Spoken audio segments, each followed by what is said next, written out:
kind of wonky looking 90s beginnings, which you know, is always it's always pretty cool to see these things coming along. You kind of wonder what's next and what they can do. Let's take a look at the Executioners. Not always a fan favorite. The Executioner models have always been spectacular, and these definitely harken back to the the original 90s style with their helmets and their iconography.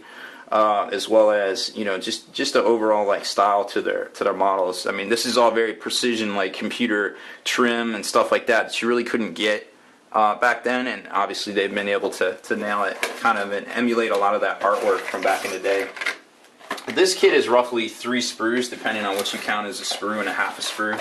It comes with the same transfer sheet as well, which is obviously pretty neat and definitely a step up from what they've had in the past.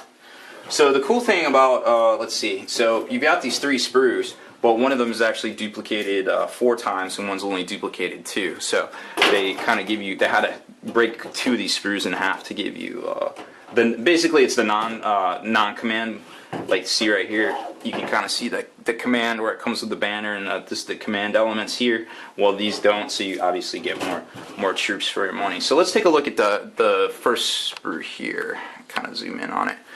So you've got your command elements here, a couple different banners, and then, you know, hand weapons and different things for depending on how you want to equip the champion, the unit champion.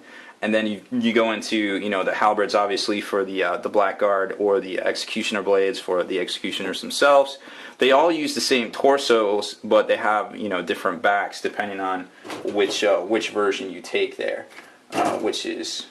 Actually, they don't have different backs. They are the exact same torsos, they just have different arms. I didn't notice that until now. They definitely have different helmets, which you can kind of, let's see, you can kind of see here. That's the Blackguard helmet versus, where's the skulls? There's one right there. You can kind of make out barely. Look like a little demon head skull things. They definitely remind me of the Immortals from 300. I think they kind of tried to emulate that a little bit. Very cool looking still, but but you can definitely kind of see where they drew some inspiration for the Executioner mask. I mean, heck, who doesn't like to see a little something we can relate to in our real life to our fantasy lives? And here's the last box set, the Doomfire Warlock slash what is this? Dark Riders. And Dark Riders used to be everybody wanted to take them back in the day. Not this edition, not last edition. I mean, I played 4th and 5th, or no, excuse me. Gosh. That's on 8th. I guess I played 6th and 7th, and I guess around 6th edition everybody wanted to take them, but they were so pricey, nobody really did. So now you can definitely field these plastic models. Now these you get 3 sprues here, of course, and there you can see kind of what you're getting. All 3 different sprues. Let me zoom out. So you get 3 different sprues there, and you might notice that the legs are actually attached to the mounts themselves, which makes the tops be the interchangeable component to make the 2 different kits, which is kind of different / interesting, I guess. I'm not really sure why they did that, but you know, you get 2 kits out of 1, so I guess there's value there.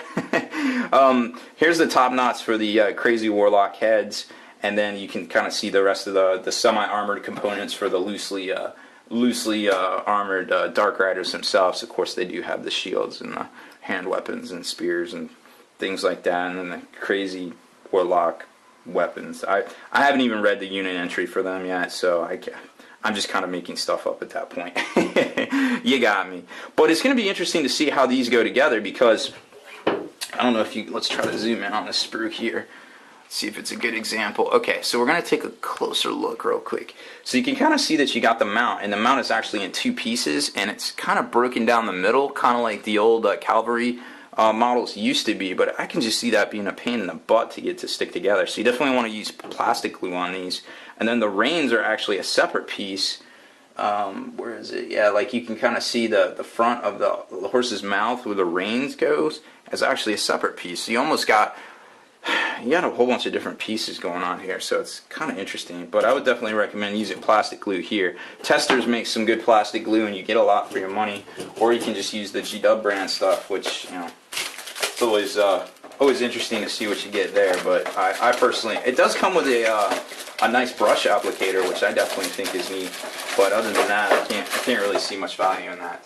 So that's pretty much it for the new Dark Elf Wave 2 models. I'm MBG Robert. Thanks for watching my video. Spiky bits.